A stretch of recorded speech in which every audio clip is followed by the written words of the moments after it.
Hallelujah, good morning. ಮತ್ತೊಂದು ಶ್ರೇಷ್ಠವಾದ ದಿನವಾಗಿರುವ ಭಾನುವಾರ ಬಂತು.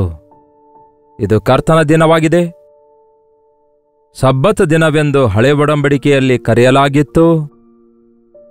ಯೇಸು ಕ್ರಿಸ್ತನ ಶಿಲುಬೆ ಮರಣ ಪುನರುತ್ಥಾನದ ನಂತರ ಭಾನುವಾರ ವಿಶ್ವಾಸಿಗಳೆಲ್ಲ ಏಕಮನಸ್ಸಿನಿಂದ ಕೂಡಿ ಆತನು ಸಜೀವವುಳ್ಳಾತನೆಂದು ಜ್ಞಾಪಕ ಮಾಡಿಕೊಳ್ಳಲು, ದೇವರನ್ನು ಆರಾಧಿಸಲು ಪ್ರತಿಷ್ಠಿಸಲ್ಪಟ್ಟಿರುವ ದಿನವಾಗಿದೆ. ಪ್ರತಿ ಭಾನುವಾರ ದೇವರ ಸನ್ನಿಧಿಗೆ ಹೋಗೋಣ. ಚಿಕ್ಕ ಪ್ರಾರ್ಥನೆ. ಪರಿಶುದ್ಧ ದೇವರೇ, ನಿಮಗೆ ವಂದನೆಗಳು. ನಾವು ಸಭೆಗೆ ಹೋಗುವುದಕ್ಕಿಂತ ಮುಂಚೆ ಒಂದು ವಾಕ್ಯವನ್ನು ನಾವು ನಿಮ್ಮಿಂದ ನಮಗೆ ಅನುಗ್ರಹಿಸಿ ನಮ್ಮೆಲ್ಲರ ಹೃದಯವನ್ನು ಐಕ್ಯಗೊಳಿಸಿರೆಂದು ಕ್ರಿಸ್ತನ ನಾಮದಲ್ಲಿ ಬೇಡುತ್ತೇನೆ ತಂದೆಯೇ, ಆಮೇನ್. ದೇವರಿಗೆ ಸ್ತೋತ್ರ. ನಾವು ನಮ್ಮ ಸಭೆಗೆ ಹೋಗ್ತೇವೆ, ನೀವು ನಿಮ್ಮ ಸಭೆಗೆ ಹೋಗ್ತೀರಿ, ಅವರು ಅವರ ಸಭೆಗೆ ಹೋಗ್ತಾರೆ. ಹೌದಲ್ಲವೇ? ಇಷ್ಟು ಸಭೆಗಳು ಯಾಕಿವೆ ಎಂದು ಕೇಳಬಹುದು. ಆ ಕಾಲದಲ್ಲಿ ಯೆರೂಸಲೇಮಿನಲ್ಲಿ ಒಂದೇ ಆಲಯವಿತ್ತು. ಆದರೆ ಈ ದಿನ 2-3 ಎಲ್ಲಿ ಕೂಡಿ ಬರ್ತಾರೋ ನಾನಲ್ಲಿದ್ದೇನೆಂದು ಹೇಳಿದ ಯೇಸು, ಯಾವುದೇ ದೇಶದಲ್ಲಾಗಲಿ, ಯಾವುದೇ ಗ್ರಾಮದಲ್ಲಾಗಲಿ, ಯಾವುದೇ ಪಟ್ಟಣದಲ್ಲಾಗಲಿ, ಯಾವುದೇ ಪ್ರಾಂತ್ಯದಲ್ಲಾಗಲಿ ಯೇಸುವಿನ ನಾಮದಲ್ಲಿ ಕೂಡಿ ಬರುವಾಗ ಆತನ ಸನ್ನಿಧಿ ಅಲ್ಲಿರುತ್ತದೆ. ಹೆಸರುಗಳು ಸಭೆಗೆ ಬೇರೆ ಬೇರೆ ಆಗಿರ್ಬೋದು, ಆದರೆ ಎಲ್ಲರೂ ದೇವರ ಮಕ್ಕಳಾಗಿದ್ದೇವೆ ಎಂಬ ಒಂದು ಸಂಗತಿ ಮರೆಯಬಾರದು. ಒಬ್ಬ ತಂದೆಗೆ 4 ಮಂದಿ ಮಕ್ಕಳಿದ್ರೆ ಬೇರೆ ಬೇರೆ ಹೆಸರಿರ್ಬೋದೇನೋ, ಆದರೆ ಎಲ್ಲರೂ ಆ ತಂದೆಯ ಮಕ್ಕಳಾಗಿರ್ತಾರಲ್ಲವೇ? ಹಾಗಾಗಿ ಚರ್ಚಸ್ ಹೆಸರುಗಳು ಏನೇ ಆದಾಗ್ಯೂ, ಇಲ್ಲವೇ ಡಿನಾಮಿನೇಷನ್ಸ್ ಏನೇ ಆದಾಗ್ಯೂ, ನಾವು ಕ್ರಿಸ್ತನ ರಕ್ತದಿಂದ ತೊಳೆಯಲ್ಪಟ್ಟ, ಬಿಡುಗಡೆ ಹೊಂದಿ ವಿಮೋಚಿಸಲ್ಪಟ್ಟಿದ್ದೇವೆ ಎಂಬ ಸಂಗತಿ ಗುರುತಿಸಬೇಕು. ಕೆಲವೊಂದು ಸಭೆಗಳಲ್ಲಿ ಕೆಲವೊಂದು ಪ್ರತ್ಯೇಕವಾದ ಪದ್ಧತಿಗಳಿರ್ತವೆ, ಕೆಲವೊಂದು ವಿಧಾನಗಳಿರ್ತವೆ, ಆದರೆ ಸತ್ಯ ಮಾತ್ರ ಒಂದೇ. The way we present the gospel may be different, but ಯೇಸು ಕ್ರಿಸ್ತನ ನಾಮವನ್ನು, ಆತನ ನಾಮದಲ್ಲಿರುವ ಶ್ರೇಷ್ಠತೆಯನ್ನು, ಆತನ ನಾಮದಿಂದುಂಟಾಗುವ ಪಾಪ ಕ್ಷಮಾಪಣೆಯನ್ನು, ಆತನು ಕೊಡುವ ಬಿಡುಗಡೆಯನ್ನು, ಆತನ ಮೂಲಕ ನಿತ್ಯ ರಾಜ್ಯಕ್ಕೆ ಸೇರಬೇಕೆಂಬ ಆಲೋಚನೆಯನ್ನು ನಾವು ಸ್ವಾಗತಿಸ್ತೇವೆ. ಹೌದಲ್ಲವೇ? ಸಭೆಗೆ ಕ್ರಮ ತಪ್ಪದೆ ಹೋಗ್ತಿರೋ ಅಥವಾ ಕೆಲವೊಮ್ಮೆ ಹೋಗ್ತಿರೋ? ನೆನ್ಪಿರ್ಲಿ ಪ್ರಿಯರೇ, ಒಂದು ವರ್ಷದಲ್ಲಿ 52 ಭಾನುವಾರಗಳಿವೆ. ಈ 52 ಭಾನುವಾರವೆಲ್ಲ ದೇವರ ಆಲಯಕ್ಕೆ ಹೋಗಿದ್ದೇನೆಂದು ಹೇಳಬಲ್ಲಿರೋ? ಆಗಸ್ಟ್ 3ನೇ ತಾರೀಕಿಗೆ ಬಂದಿದ್ದೇವೆ. ಈ ಮೊದಲ ಭಾನುವಾರ ಕರ್ತನ ಮೇಜಿರುತ್ತದೆ ಅಂದುಕೊಂಡು ಅನೇಕರು ಸಭೆಗೆ ಹೋಗುತ್ತಾರೆ. ಈ ರೀತಿ ಕರ್ತನ ಮೇಜು ಈ ರೀತಿ ತಿಂಗಳಿಗೊಂದು ಸಾರಿ ಇಟ್ಕೊಳ್ಳೋದು ಯಾರು ಪ್ರಾರಂಭಿಸಿದಾರೆಂದು ಗೊತ್ತಿಲ್ಲ, ಆದರೆ ವಿಶ್ವಾಸಿಗಳಿಗೆ ಅದು ಬಹಳ ಅನುಕೂಲವಾಗಿದೆ ಅಂತೆ. ತಿಂಗಳಿಗೊಂದು ಸಾರಿ ಚರ್ಚಿಗೆ ಹೋಗಿ ಕರ್ತನ ರೊಟ್ಟಿ ದ್ರಾಕ್ಷರಸ ತೆಗೆದುಕೊಂಡು ಬಂದ್ರೆ ಸಾಕು ಅಂದುಕೊಳ್ತಾರೆ. ಪ್ರತಿ ವಾರ ರೊಟ್ಟಿ ದ್ರಾಕ್ಷರಸ ಕೊಡದಿದ್ರೂ ಪರವಾಗಿಲ್ಲವೇನೋ, ಆದರೆ ಪ್ರತಿ ವಾರ ಸಭೆಗೆ ಹೋಗದಿದ್ರೆ ಮಾತ್ರ ಅದು ಸಮಂಜಸವಲ್ಲ. ಯೇಸು ಕ್ರಿಸ್ತನು ಸಭಾಮಂದಿರಕ್ಕೆ ಹೋದ್ರಲ್ಲವೇ?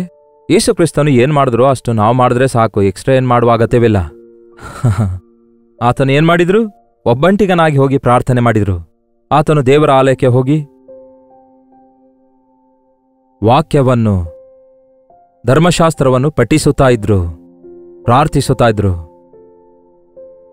ಯೇಸುವಿಗೆ 12 ವರ್ಷ ವಯಸ್ಸಿರುವಾಗಲೇ ಆತನ ತಂದೆ ತಾಯಿಗಳು ಯೇಸು ಕ್ರಿಸ್ತನನ್ನು ಯೆರೂಸಲೇಮಿನಲ್ಲಿರುವ ದೇವಾಲಯಕ್ಕೆ ಕರೆದೊಯ್ದಾಗ 3 ದಿನಗಳು ಕಳೆದ ನಂತರ ಸಡನ್ ಆಗಿ ಯೇಸು ಕ್ರಿಸ್ತನು ಎಲ್ಲಿದ್ದಾರೆ ಎಂಬುದಾಗಿ ತಂದೆ ತಾಯಿ ಹುಡುಕುತ್ತಾ ಇದ್ರು. ಅವರಿಗೆ ಸಿಗಲಿಲ್ಲ. ನೋಡೋಣ ಬನ್ನಿ, ಲೂಕನ ಸುವಾರ್ತೆ 2ನೇ ಅಧ್ಯಾಯ. ಸಾಧಾರಣವಾಗಿ ಕ್ರಿಸ್ಮಸ್ ಸಂದರ್ಭದಲ್ಲಿ ಈ ವಾಕ್ಯವನ್ನು ಧ್ಯಾನಿಸ್ತೇವೆ, ಬೇರೆ ಸಮಯದಲ್ಲಿ ಬಿಟ್ಟುಬಿಡ್ತೇವೆ, ಆದರೆ ಈ ವಾಕ್ಯ ಭಾಗ ಬಹಳ ಮುಖ್ಯವಾಗಿದೆ. 2ನೇ ಅಧ್ಯಾಯ ಲೂಕನ ಸುವಾರ್ತೆ 41ನೇ ವಚನ. ಆತನ ತಂದೆ ತಾಯಿಗಳು ಪ್ರತಿ ವರ್ಷವೂ ಪಸ್ಕ ಹಬ್ಬದ ಜಾತ್ರೆಗೆ ಯೆರೂಸಲೇಮಿಗೆ ಹೋಗುತ್ತಿದ್ದರು. ಹೀಗಿರಲಾಗಿ ಆತನು 12 ವರ್ಷದವನಾದಾಗ ಅವರು ಹಬ್ಬದ ಪದ್ಧತಿಯ ಪ್ರಕಾರ, ಅಂದರೆ ವಾಡಿಕೆಯ ಪ್ರಕಾರ ಅವರು ಯೆರೂಸಲೇಮಿಗೆ ಹೋದರು. ವಾಡಿಕೆಯ ಪ್ರಕಾರ, ದಟ್ ಈಸ್ ಅಭ್ಯಾಸದ ಪ್ರಕಾರ. ಅಭ್ಯಾಸ ಎಂಬ ಮಾತಿಗೆ ಮತ್ತೊಂದು ಪದ ಇಲ್ವೇನೋ? ವಾಡಿಕೆ. ಅದೊಂದು ಕ್ರಮತಪ್ಪದ ಪದ್ಧತಿ, ಒಂದು ಕ್ರಮವಾಗಿತ್ತು. ಖಚಿತವಾಗಿಯೂ ಭಾನುವಾರ ಬಂತೋ ಸಭೆಗೆ ಹೋಗಬೇಕೆಂಬ ಆಲೋಚನೆ ವಾಡಿಕೆ ಪ್ರಕಾರ ಇರಬೇಕು. ಆಗಾಗ್ಗೆ ಹೋಗುವುದಕ್ಕೆ ವಾಡಿಕೆ ಅನ್ನಲ್ಲ. ಕ್ರಮವಾಗಿ ನಾವು ಪಾಲಿಸುವುದಕ್ಕೆ ವಾಡಿಕೆಯ ಮೇರೆಗೆ ಅನ್ನುತ್ತೇವೆ. ವಾಡಿಕೆ ಪ್ರಕಾರ ಯೇಸು ದೇವರ ಆಲಯಕ್ಕೆ ಹೋಗ್ತಾರೆ. ಆತನು ಇನ್ನೂ 12 ವರ್ಷದ ಬಾಲಕನಾಗಿದ್ದರಿಂದ ಎಲ್ಲೋ ಆಡಿಕೊಳ್ತಿರ್ಬೋದು ಅಂದ್ಕೊಳ್ತಾರೆ ತಂದೆ ತಾಯಿಗಳು. ಆದರೆ 3 ದಿನಗಳ ತನಕ ಹುಡುಕಿದ್ರೂ ಸಿಗದೇ ಇರುವಾಗ ಕೊನೆಗೆ ಎಲ್ಲಿ ಕಂಡುಕೊಳ್ತಾರೆ ಅವರು? ಪ್ಲೇಗ್ರೌಂಡ್ನಲ್ಲಿ ಅಲ್ಲ, ಮಕ್ಕಳೊಂದಿಗೆ ಆಟ ಆಡುತ್ತಾ ಅಲ್ಲ, ದೇವರ ಆಲಯದಲ್ಲಿ ಕಾಣಿಸಿಕೊಳ್ತಾರೆ. 46ನೇ ವಚನ ನೋಡಿರಿ. 3 ದಿನದ ಮೇಲೆ ಆತನನ್ನು ದೇವಾಲಯದಲ್ಲಿ ಕಂಡರೂ ಆತನು ಬೋಧಕರ ನಡುವೆ ಕುಳಿತುಕೊಂಡು ಅವರ ಉಪದೇಶವನ್ನು ಕೇಳುತ್ತಾ ಪ್ರಶ್ನೆ ಮಾಡುತ್ತಾ ಅಲ್ಲಿ ಇದ್ದಿರುವುದನ್ನು ಕಂಡ್ರು. 3 ದಿನಗಳವರೆಗೂ ಆಲಯದಲ್ಲಿಯೇ ಕೂತುಕೊಂಡಿದ್ರಂತೆ ನಮ್ಮ ಯೇಸು. ನಾವಾದರೂ 3 ಗಂಟೆ ಕೂತ್ಕೊಳ್ಳಲು ಕಷ್ಟಪಡ್ತೇವೆ. 3 ದಿನಗಳವರೆಗೂ 3 ದಿನ ದೇವರ ಆಲಯದಲ್ಲಿಯೇ ಆತನು ಕೂತುಕೊಂಡು ಅಲ್ಲಿರುವಂತಹ ಧರ್ಮೋಪದೇಶಕರ ಉಪದೇಶವನ್ನು ಕೇಳುತ್ತಾ, ಅವರಿಗೆ ಪ್ರಶ್ನೆಗಳನ್ನು ಕೇಳುತ್ತಾ, ಅವರ ಪ್ರಶ್ನೆಗೆ ಉತ್ತರ ಕೊಡುತ್ತಾ ಇದ್ದಿದ್ರಂತೆ ಯೇಸು. ಬಹಳಷ್ಟು ಸಾರಿ ಯೇಸು ಕೇಳಿರುವ ಪ್ರಶ್ನೆಗಳಿಗೆ ಕೊನೆಗೆ ಯೇಸು ಕ್ರಿಸ್ತನು ತಾನೇ ಖುದ್ದಾಗಿ ಉತ್ತರ ಕೊಡಬೇಕಾಗಿತ್ತಂತೆ. ಅದಕ್ಕೆ ಅವರು ಆತನು ಆಡಿದ ಮಾತುಗಳನ್ನು ಕೇಳಿದವರೆಲ್ಲರೂ ಆತನ ಬುದ್ಧಿಗೂ ಉತ್ತರಗಳಿಗೂ ವಿಸ್ಮಯಗೊಂಡ್ರು.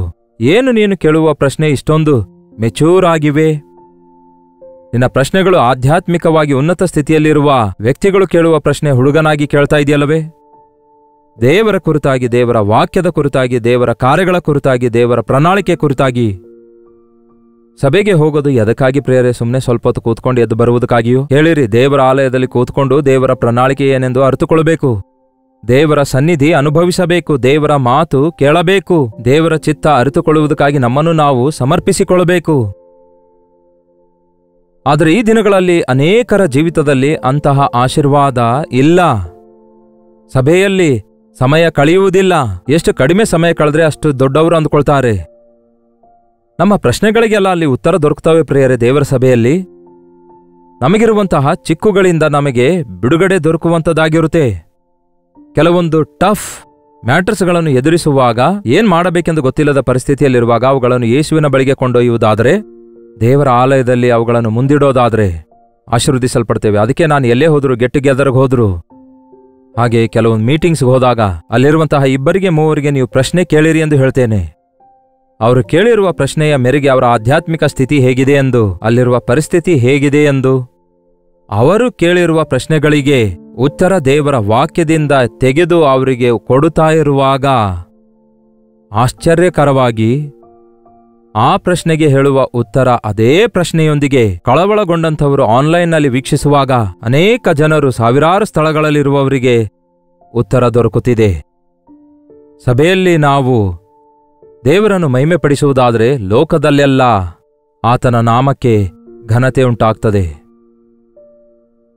3 ದಿನ ಯೇಸು ಅಲ್ಲೇ ಕೂತುಕೊಂಡಿರುವಾಗ ಯಾಕೆ ಇಲ್ಲಿದ್ದಿ ಎಂದು ಕೇಳಿದಾಗ, ತಂದೆ ಕೊಟ್ಟ ಕೆಲಸದಲ್ಲಿ ನಾನಿದ್ದೇನೆ ಅನ್ನುತ್ತಾರೆ.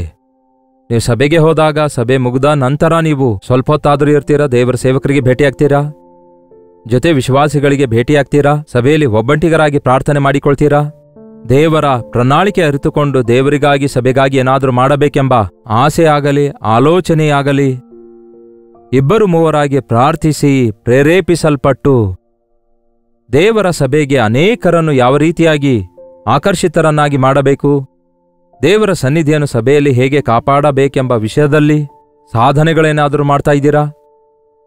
ದಯವಿಟ್ಟು ಕೇಳಿ. ವರ್ಷಗಳಿಂದ ಸಭೆಗೆ ಹೋಗುವಂತಹ ನೀವು ಕರ್ತನ ಸಭೆಯಲ್ಲಿ ನೀವು ಪರಿಚಾರಕರಾಗಿ ಮಾರ್ಪಡಬೇಕು, ಪಾಲುಗಾರರಾಗಿ ಮಾರ್ಪಡಬೇಕು.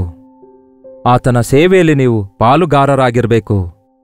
ಆತನು ವಾಡಿಕೆಯ ಪ್ರಕಾರ, ಯೇಸು 12 ವರ್ಷದ ವಯಸ್ಸಿನಲ್ಲಿ ವಾಡಿಕೆಯ ಪ್ರಕಾರ ಹೋದರೆಂದು ಬೈಬಲ್ನಲ್ಲಿದೆ. 33 ವರ್ಷ ದಾಟಿದ ನಂತರ 4ನೇ ಅಧ್ಯಾಯದಲ್ಲಿ ನಾವು ನೋಡ್ತೇವೆ. ಯಾಕೆಂದರೆ 30ನೇ ವರ್ಷದಲ್ಲಿ ಯೇಸು ಪ್ರಸಂಗಿಸಲು ಆರಂಭಿಸ್ತಾರೆ.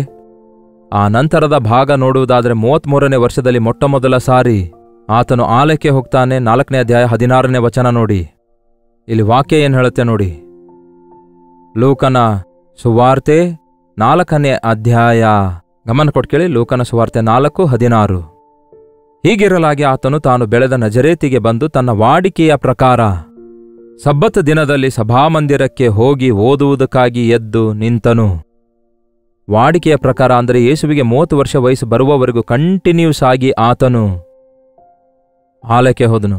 ಆತನು ಬಾಲಕನಾಗಿದ್ದಂದಿನಿಂದ ಕ್ರಮದ ಪ್ರಕಾರ, ವಾಡಿಕೆಯ ಪ್ರಕಾರ ಸಭಾಮಂದಿರದೊಳಗೆ ಹೋಗಿ ವಾಕ್ಯ ಓದುವುದಕ್ಕಾಗಿ ನಿಂತುಕೊಳ್ತಾರೆ. ಸಭಾಮಂದಿರಕ್ಕೆ ಹೋಗಿ ಆತನು ತಿರುಗಿ ಬರ್ತಾ ಇರಲಿಲ್ಲ. ಅಲ್ಲೇ ಇದ್ದುಕೊಂಡು ಆತನು ತರ್ಕಿಸುತ್ತಾ ಇದ್ದನು, ಪ್ರಶ್ನೆಗಳಿಗೆ ಉತ್ತರ ಕೊಡ್ತಾ ಇದ್ದನು. ಅಲ್ಲಿ ದೇವರ ವಾಕ್ಯವನ್ನು ಪಠಿಸುತ್ತಾ ಇದ್ರು, ಅನೇಕರಿಗೆ ಸಾರಿ ಹೇಳ್ತಾ ಇದ್ರು. ಇನ್ನೂ ನಿಮಗೆ ನೆನಪಿರುವುದಾದ್ರೆ ಆತನು ಇನ್ನೊಂದು ಸ್ಥಳದಲ್ಲಿ ಸಭಾಮಂದಿರದೊಳಗೆ ಹೋಗಿ ಸುತ್ತಲೂ ನೋಡಿ ಇದನ್ನು ಕಳ್ಳರ ಗವಿಯನ್ನಾಗಿ ಮಾಡಿದಿರೆಂದು ಕೊರಡೆಗಳಿಂದ ಎಲ್ಲರನ್ನು ಹೊರದೋಡಿಸುತ್ತಾರೆ. ಅವರನ್ನು ಗದರಿಸಿ ಇದು ಎಲ್ಲಾ ಜನಾಂಗಗಳಿಗೆ ಪ್ರಾರ್ಥನಾಲಯ ಆಗಿರಬೇಕೆಂದು ಹೇಳಿ ಸರಿಪಡಿಸ್ತಾರೆ. ಹಾಗೆ ಮತ್ತೆ ಯೋಹಾನ ಸುವಾರ್ತೆಯಲ್ಲಿ ನೋಡುವುದಾದ್ರೆ ಅಲ್ಲಿ ವಾಕ್ಯ ಹೇಳ್ತದೆ, ನನ್ನ ತಂದೆಯ ಮನೆಯ ಕುರಿತಾದ ಆಸಕ್ತಿ ನನಗೆ ವೈರಾಗ್ಯ ಉಂಟು ಮಾಡ್ತಿದೆ ಎಂದು ಹೇಳಿ ಅಲ್ಲಿ ನಡೆಯುತ್ತಿರುವ ವ್ಯಾಪಾರಗಳನ್ನು ನೋಡಿ ಅವರನ್ನು ಹೊರದೋಡಿಸಿ, ನನ್ನ ಮನೆಯು, ನನ್ನ ತಂದೆಯ ಮನೆಯು ಪರಿಶುದ್ಧವಾಗಿದೆ, ಅದನ್ನು ನೀವು ಕಳ್ಳರ ಗವಿಯನ್ನಾಗಿ ಮಾಡಿದ್ದೀರಿ ಎಂದು ಹೇಳಿ ಆತನು ಎಷ್ಟೋ ವೇದನೆಗೊಳ್ಳುತ್ತಾನೆ. ಕರ್ತನ ಆಲಯಕ್ಕೆ ನಾವು ಹೋಗುವಾಗ ಕರ್ತನ ಆಲಯವನ್ನು ಕಳ್ಳರ ಗವಿಯನ್ನಾಗಿಯೋ ವ್ಯಾಪಾರದ ಸ್ಥಳವಾಗಿಯೋ ಲೋಕದ ವಾರ್ತೆ ಹೇಳಿಕೊಳ್ಳುವುದಕ್ಕಾಗಿಯೋ ಹೋಗಲಾರದೆ, ನೀವು ನಿಮ್ಮ ಸಭೆಗೆ ಹೋಗುವಾಗ ದೇವರ ಕುರಿತಾದ ಸಾಕ್ಷಿಯನ್ನು ಹೇಳಿರಿ, ದೇವರು ನಿಮಗೆ ಮಾಡಿರುವ ಮೇಲುಗಳ ಬಗ್ಗೆ ಹೇಳಿರಿ, ಇಲ್ಲವೇ ದೇವರ ವಾಕ್ಯಗಳನ್ನು ವರ್ಣಿಸಿರಿ, ದೇವರು ಮಾಡಿರುವ ಆಶ್ಚರ್ಯ ಕಾರ್ಯಗಳ ಕುರಿತಾಗಿ ಆತನನ್ನು ಸ್ತುತಿಸುವಂಥವರಾಗಿರಿ, ಹಾಡುಗಳ ಮೂಲಕ ಆತನನ್ನು ಮಹಿಮೆಪಡಿಸಿರಿ. ಅದಕ್ಕಾಗಿಯೇ ಸಭೆಗೆ ಹೋಗಬೇಕು. ಸಭೆಯಲ್ಲಿ ನಾವು ಒಂದು ಮೂಲೆಯಲ್ಲಿ ಕೂತುಕೊಂಡು ಪ್ರಾರ್ಥಿಸುವುದಾದರೆ ನಮ್ಮ ವಿಜ್ಞಾಪನೆ ಆತನು ಕೇಳುತ್ತಾನೆ. ನಾವು ಆತನನ್ನು ಆರಾಧಿಸುವುದು ಅಂದರೆ ಸ್ತುತಿಸುವಂಥದ್ದಾಗಿದೆ, ಆತನ ನಾಮ ಹೊಗಳುವಂಥದ್ದಾಗಿದೆ, ಆತನ ಉಪಕಾರಗಳಿಗೆ ಸ್ತುತಿಸುವಂಥದ್ದಾಗಿದೆ, ನಮಗೆ ಬೇಕಾದವುಗಳನ್ನು ಬೇಡಿಕೊಳ್ಳುವಂಥದ್ದಾಗಿದೆ, ಇತರರಿಗೆ ವಿಜ್ಞಾಪಿಸುವಂಥದ್ದಾಗಿದೆ. 4 ಭಾಗ ಸೇರಿಸುವಾಗಲೇ ಆರಾಧನೆಯಾಗಿರುತ್ತೆ. ಮೊದಲನೇದಾಗಿ ದೇವರನ್ನು ಸ್ತುತಿಸಬೇಕು. ಆತನ ಶ್ರೇಷ್ಠತೆಯನ್ನು, ಆತನ ಹೆಸರನ್ನು, ಎಂಥ ದೊಡ್ಡ ದೇವರಿಗೆ ನೀವು ಪ್ರಾರ್ಥಿಸುತ್ತಾ ಇದ್ದೀರಿ ಎಂಬುದನ್ನು ನೀವು ಗುರುತಿಸಿ, ಆಕಾಶ ಮಹಾಕಾಶ ಹಿಡಿಯಲಾರದಷ್ಟು ಅತ್ಯಂತ ದೊಡ್ಡ ದೇವರೇ ನಿಮಗೆ ವಂದನೆಗಳು, ಸರ್ವಾಧಿಪತಿಯೇ ನಿಮಗೆ ವಂದನೆಗಳು, ಸರ್ವಶಕ್ತನಾದ ದೇವರೇ ನಿಮಗೆ ವಂದನೆಗಳು, ಪುನರುತ್ಥಾನನಾದಾತನೇ ನಿಮಗೆ ವಂದನೆಗಳು ಎಂದು ಆತನ ನಾಮಗಳನ್ನು ಸದಾಕಾಲಕ್ಕೂ ನಾವು ಈ ರೀತಿ ಹೊಗಳಿ ಕೊಂಡಾಡುವಾಗ, ಹೊಗಳಿ ಸ್ತುತಿಸುವಾಗ ಅದೇ ಆರಾಧನೆಯಾಗಿರುತ್ತೆ. ಆತನು ನಮಗೆ ಮಾಡಿರುವ ಉಪಕಾರ ನೆನೆಸಿ, ನಮಗೆ ಆತನು ಮಾಡಿರುವ ಉಪಕಾರ ನೆನೆಸಿ ಕೃತಜ್ಞತಾ ಸ್ತುತಿ ಸಲ್ಲಿಸುವುದು 2ನೇ ಭಾಗವಾಗಿದೆ. ನಮ್ಮನ್ನು ಸಜೀವವಾಗಿಟ್ಟಿದ್ದಾರೆ, ಆರೋಗ್ಯವಂತರಾಗಿಟ್ಟಿದ್ದಾರೆ, ನಾವು ಬೇಡಿಕೊಂಡ ಅನೇಕ ಸಂಗತಿಗಳನ್ನು ಕೊಟ್ಟಿದ್ದಾರೆ, ಅದಕ್ಕಾಗಿ ಸ್ತುತಿಸ್ತಾ ಇದ್ದೀರಾ? 3ನೇದಾಗಿ ನಾವು ನಮ್ಮ ಅನುದಿನದ ಅವಶ್ಯಕತೆಯಲ್ಲಿರುವಾಗ ದಿನೇ ದಿನೇ ಗಂಡಾಂತರ ತೊಲಗಿಸಿ 100 ವರ್ಷ ಆಯುಷ್ಯು ಕೊಡುತ್ತಿರುವುದರಿಂದ ನಮಗೆ ಬೇಕಾದವುಗಳನ್ನು, ಅಂದರೆ ಅನುದಿನದ ಆಹಾರ ನಮಗೆ ದಯಪಾಲಿಸು. ನಮಗೆ ತಪ್ಪು ಮಾಡಿದವರನ್ನು ನಾವು ಕ್ಷಮಿಸುವಂತೆ ನಮ್ಮ ತಪ್ಪುಗಳನ್ನು ನೀವು ಕ್ಷಮಿಸಿರಿ, ನಮ್ಮನ್ನು ಶೋಧನೆಯೊಳಗೆ ಸೇರಿಸಿದ ಕೇಡಿನಿಂದ ತಪ್ಪಿಸಿರಿ ಎಂಬುದಾಗಿ ವೈಯಕ್ತಿಕವಾಗಿ ದೇವರೇ ನನ್ನ ಅನಾರೋಗ್ಯದಿಂದ ಸ್ವಸ್ಥಪಡಿಸಿರಿ, ನನ್ನ ಮಾನಸಿಕ ಕುಗ್ಗುವಿಕೆಯಿಂದ ನನಗೆ ಬಿಡುಗಡೆ ಮಾಡಿರಿ, ನನ್ನ ಉದ್ಯೋಗದ ವಿಷಯಗಳಲ್ಲಿ, ನನ್ನ ಕೆಲಸದ ವಿಷಯದಲ್ಲಿ ಸಹಾಯ ಮಾಡಿರಿ ಎಂದು ದೇವರಿಗೆ ಬೇಡಿಕೊಳ್ಳುವುದು ತಪ್ಪೇನಲ್ಲ. ಬೇಡಿಕೊಳ್ಳಿರಿ, ನೀವು ಹೊಂದಿಕೊಳ್ಳುವಿರಿ.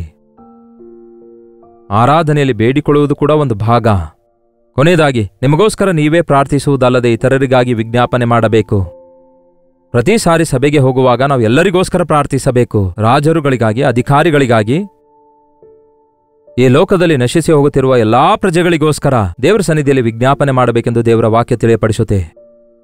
ಸಭೆಗೆ ಹೋಗೋದು ಎದಕ್ಕಾಗಿ ಎನ್ನುವುದಾದ್ರೆ ಅಲ್ಲಿ ಸುಮ್ಮನೆ ಉಳ್ಕೊಂಡು ಬರುವುದಕ್ಕಾಗಲ್ಲ, ಅಲ್ಲಿ ಇದ್ದು ನಮ್ಮ ಸಮಸ್ಯೆಗಳಿಗೆ ಪರಿಷ್ಕಾರ ಹೊಂದಿಕೊಂಡು ನಾವು ಆಧ್ಯಾತ್ಮಿಕ ಬಲವನ್ನು ಹೊಂದಿಕೊಳ್ಳುವುದಕ್ಕಾಗಿ, ನಾವು ನಮಗೆ ಬೇಕಾದವುಗಳನ್ನು ನಾವು ಬೇಡಿಕೊಂಡು ಹೊಂದಿಕೊಳ್ಳುವುದಕ್ಕಾಗಿ, ದೇವರು ಮಾಡಿದ ಉಪಕಾರ ಜ್ಞಾಪಕ ಮಾಡಿಕೊಂಡು ಆತನನ್ನು ಸ್ತುತಿಸುವುದಕ್ಕಾಗಿ, ಹಾಗೆಯೇ ಆತನ ನಾಮದಲ್ಲಿ ನಾವೆಲ್ಲರೂ ಒಟ್ಟಾಗಿ ಕೂಡಿ ಬಂದು ನಮ್ಮ ಬಲಹೀನತೆಗಳಿಗಾಗಿ, ವ್ಯಾಧಿಯುಳ್ಳವರಿಗಾಗಿ ವಿಜ್ಞಾಪನೆ ಮಾಡಬೇಕು. ನಾವು ಮಾಡುವ ವಿಜ್ಞಾಪನೆಯ ಪ್ರಾರ್ಥನೆಯ ನಿಮಿತ್ತ ಅವರು ತಮ್ಮಷ್ಟಕ್ಕೆ ತಾವು ಪ್ರಾರ್ಥಿಸಿಕೊಳ್ಳಲಿಕ್ಕಾಗದೇ ಇರುವುದರಿಂದ ನೀವು ನಿಮ್ಮ ಅವಿಶ್ವಾಸಿಯಾದ ಗಂಡನಿಗಾಗಿ ವಿಜ್ಞಾಪಿಸಿ ಪ್ರಾರ್ಥಿಸುವುದಾದರೆ, ನೀವು ನಿಮ್ಮ ಮಕ್ಕಳಿಗಾಗಿ ವಿಜ್ಞಾಪಿಸುವುದಾದರೆ ಪರಿಶುದ್ಧಾತ್ಮನು ಅವರ ಹೃದಯದಲ್ಲಿ ಕಾರ್ಯ ಮಾಡುತ್ತಾನೆ, ಅವರು ಅದ್ಭುತವಾದ ರೀತಿಯಲ್ಲಿ ರಕ್ಷಿಸಲ್ಪಡುತ್ತಾರೆ. ನೀವು ಕುಟುಂಬ ಸಹಿತವಾಗಿ ದೇವರ ಸಭೆಗೆ ಹೋಗುತ್ತಾ ಇದ್ದೀರೋ, ಹೋಗಿರಿ. ನಿಮ್ಮ ಮನೆಯಲ್ಲಿರುವ ಎಲ್ಲರಿಗೂ ಸಭೆಗೆ ಹೋಗಲು ಪ್ರೋತ್ಸಾಹಿಸಿರಿ. ಸಾಧ್ಯವಾದಷ್ಟು ಎಲ್ಲರೂ ಒಂದೇ ಆರಾಧನೆಗೆ ಹೋಗುವ ಪ್ರಯತ್ನ ಮಾಡಿ. ಕೆಲವರು ಶಿಫ್ಟ್ ಪ್ರಕಾರ ಬೇರೆ ಬೇರೆ ಆರಾಧನೆಗಳಿಗೆ ಹೋಗ್ತಾರೆ. ಗಂಡ ಒಂದು ಆರಾಧನೆಗೆ, ಹೆಂಡತಿ ಒಂದು ಆರಾಧನೆಗೆ. ಹಾಗೆ ಮಾಡಬಾರ್ದು. ಇಬ್ಬರು 2ನೇ ಆರಾಧನೆಗೆ ಹೋಗ್ರಿ ಬೇಕಾದರೆ, ಇಲ್ಲವೇ ಒಂದೇ ಆರಾಧನೆಗೆ ಹೋಗಿರಿ ಅಷ್ಟೇ ಹೊರತು ಏಕ ಮನಸ್ಸು ಇಲ್ಲದಿರುವುದಾದ್ರೆ, ಏಕ ಹೃದಯ ಇಲ್ಲದಿರುವುದಾದ್ರೆ, ಏಕ ಆತ್ಮ ಇಲ್ಲದಿರುವುದಾದ್ರೆ ಏನು ಸಾಧಿಸಲ್ಲ. ದೇವರು ಮಾಡಿರುವ ಉಪಕಾರ ನೆನೆಸಿ ಆತನನ್ನು ಸ್ತುತಿಸುವವರಾಗಿರಿ. ಆಗ ನಾವು ಅದ್ಭುತವಾದ ರೀತಿಯಲ್ಲಿ ಬಲಗೊಳ್ಳುತ್ತೇವೆ, ಆಧ್ಯಾತ್ಮಿಕವಾಗಿ ಸ್ಥಿರಗೊಳ್ಳುತ್ತೇವೆ. ಪ್ರಾರ್ಥನೆ. ಪರಿಶುದ್ಧ ದೇವರೇ, ಪ್ರೀತಿಯುಳ್ಳ ತಂದೆಯೇ, ನಿಮ್ಮ ಸಭೆಗೆ ನಾವು ಹೋದಾಗ ದೇವರೇ ನಮ್ಮ ಹೃದಯಗಳನ್ನು ಸಿದ್ಧಪಡಿಸಿರಿ. ಈ ದಿನ ಭಾನುವಾರವೆಂದು ಯಾರೂ ಹೇಳುವ ಅಗತ್ಯವಿಲ್ಲ. ವಾಡಿಕೆ ಪ್ರಕಾರ ನೀವು ಯಾವ ರೀತಿ ದೇವರ ಆಲಯಕ್ಕೆ ನಿಮ್ಮ ಜೀವಿತ ಕಾಲವೆಲ್ಲ ಹೋಗಿದ್ದೀರೋ ಹಾಗೆಯೇ ದೇವರೇ ನಾವು ಕೂಡ ನಿಮ್ಮ ಆಲಯಕ್ಕೆ ಹೋಗಿ ಜೊತೆ ವಿಶ್ವಾಸಿಗಳೊಂದಿಗೆ ಸೇರಿ ನಿಮ್ಮ ಸನ್ನಿಧಿಯಲ್ಲಿ ಪ್ರಾರ್ಥಿಸಲು ಸಹಾಯ ಮಾಡಿರಿ. ಯಾರ್ಯಾರು ಯಾವ್ಯಾವ ಸ್ಥಳದಿಂದ ಈ ಮಾತುಗಳನ್ನು ಕೇಳ್ತಿದ್ದಾರೋ, ಇನ್ನು ಯಾರ್ಯಾರು ಮಾರ್ಪಟ್ಟಿಲ್ಲವೋ, ಇನ್ನು ಯಾರು ರಕ್ಷಣೆ ಹೊಂದಿಲ್ಲವೋ, ದೇವರ ಆಲಯಕ್ಕೆ ಹೋಗಿ ಬಂದರೂ ಕೂಡ ಯಾವ ಆಶೀರ್ವಾದ ಹೊಂದಲಾರದವರಿದ್ದಾರೋ ಅಂಥವರನ್ನು ಈ ದಿನ ವಿಶೇಷವಾಗಿ ಸಂಧಿಸಿರಿ.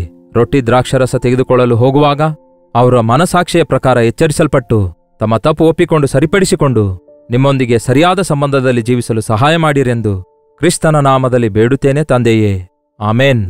ನಮ್ಮ ತಂದೆಯಾದ ದೇವರ ಪ್ರೀತಿಯೂ ಮಗನಾಗಿರುವ ಕ್ರಿಸ್ತನ ಕೃಪೆಯೂ ಆದರಣೆಕರ್ತನಾದ ಪವಿತ್ರಾತ್ಮನ ಸಹವಾಸವು ಕೂಡಿ ಬಂದಿರುವ ನಮ್ಮೆಲ್ಲರ ಸಂಗಡ ಇಂದಿಗೂ ಸದಾಕಾಲಕ್ಕೂ ನೆಲೆಯಾಗಿರಲಿ.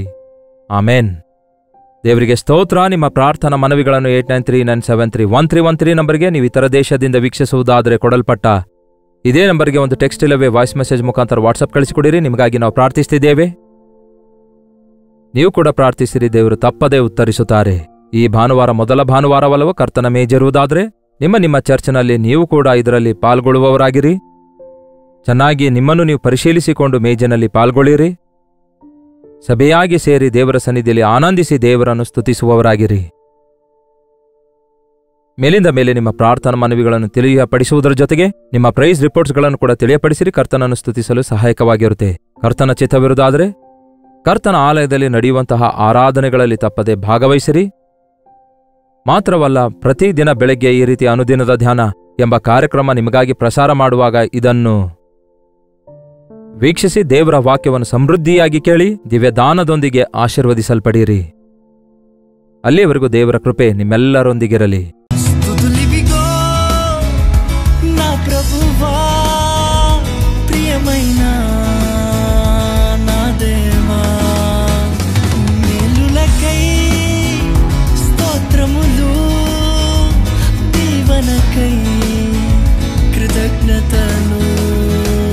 ಹಾಲೆಲೂಯಾ, ದೇವರಿಗೆ ಸ್ತೋತ್ರ. ಬೆಂಗಳೂರಿನ ಸುತ್ತಮುತ್ತಲು ಇರುವಂಥವರೆಲ್ಲರಿಗೂ ಶುಭವಾರ್ತೆ. ಪ್ರತಿದಿನ ದೇವರ ವಾಕ್ಯ ಅನೇಕ ಭಾಷೆಗಳಲ್ಲಿ ಕೇಳುತ್ತಿರುವ ನಿಮ್ಮೆಲ್ಲರಿಗೆ ಮುಖಾಮುಖಿಯಾಗಿ ಭೇಟಿಯಾಗಲು ನಿಮಗೋಸ್ಕರ ವೈಯಕ್ತಿಕವಾಗಿ ಪ್ರಾರ್ಥಿಸಬೇಕೆಂದು ಬ್ಯಾಂಗ್ಳೂರ್ಗೆ ಬರ್ತಿದ್ದೇವೆ.